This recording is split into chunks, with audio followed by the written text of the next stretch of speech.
Everyone out there in YouTube land. I'm Lee, your everyday light worker, and I'm here to do a short video that kind of ties into unwanted sexual attention, that is sexual harassment, called catcalling. The difference with catcalling is that it happens on the street and not in your workplace, but it is still sexual harassment, and whoever is responsible for the employees that are doing that are responsible for ensuring that those employees understand that they need not do that. It is a form of sexual harassment. So let's talk about what catcalling is. Let's get into it. Catcalling is a form of street harassment. It's considered a manifestation of sexual harassment when individuals shout unsolicited, sexually suggestive comments or engage in other intrusive behaviors toward passerbyers. This behavior is recognized as sexual harassment due to several key factors. So it is considered sexual harassment because, just in case we need to educate some people out there, and we might need to educate some people out there, because there are people who will argue, what? This is just me having fun at work. I don't mean any harm by it. Well, it's harmful. It is hurtful to the person who is receiving it that does not want that attention. So it's better safe than sorry. Just don't do it. All right, so it is considered unwanted and intrusive behavior.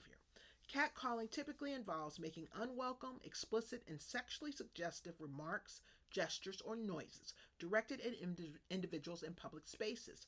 These behaviors can include lewd comments, whistling, and even non-consensual photography.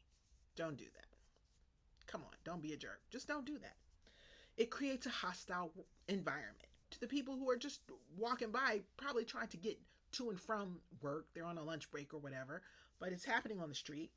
Catcalling creates an uncomfortable and intimidating environment for those who experience it. Such actions can make individuals feel objectified, anxious, unsafe, and even threatened. The unwelcome attention can lead to emotional distress and anxiety. Gender-based harassment. Catcalling often targets individuals based on their gender or perceived gender, making it a form of gender-based harassment.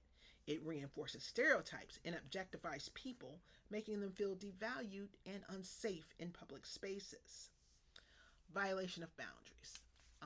We're going to constantly talk about how boundaries are important at work and in life, and catcalling disregards personal boundaries and consent. It imposes unwanted attention on individuals without their permission, and it contributes to the violation of their autonomy and their dignity. So don't do it. Perceived power imbalance. In many instances, catcalling is carried out by individuals or groups who might be seen as physically intimidating or imposing. The perceived power imbalance can further increase the harassment's impact, as victims may fear potential escalation. It impacts the emotional and psychological well-being of individuals. That impact can be significant, and it leads to feelings of vulnerability, fear, and a reduced sense of safety in public spaces. Legal implications. In some jurisdictions, catcalling can fall under harassment or disorderly conduct laws. While enforcement and legal consequences can vary, the recognition of catcalling as a form of harassment reflects its intrusive and unwelcome nature. So bottom line, if you are one of those people that likes to call out to women on the street, that's not cool. Just don't do it. If you're a woman who is experiencing that, the best thing to do is just to ignore it and to keep walking and not to say anything. Just keep on walking. Just walk on by and don't do anything, because anything that you do could encourage further engagement with these jerks, and you don't want that. So that is all that I have on catcalling.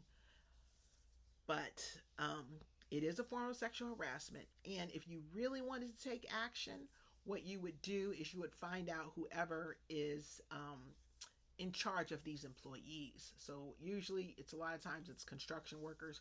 Find out who the construction company is and file a written, always in writing. Don't talk to people, because when you talk to people, words, there's no evidence of words. It means nothing. File a written complaint with the construction company, and if it's really that important to you. We'll talk about the complaint procedures for sexual harassment in a little bit. Okay? All right. Signing off. Am Lee, your everyday light worker.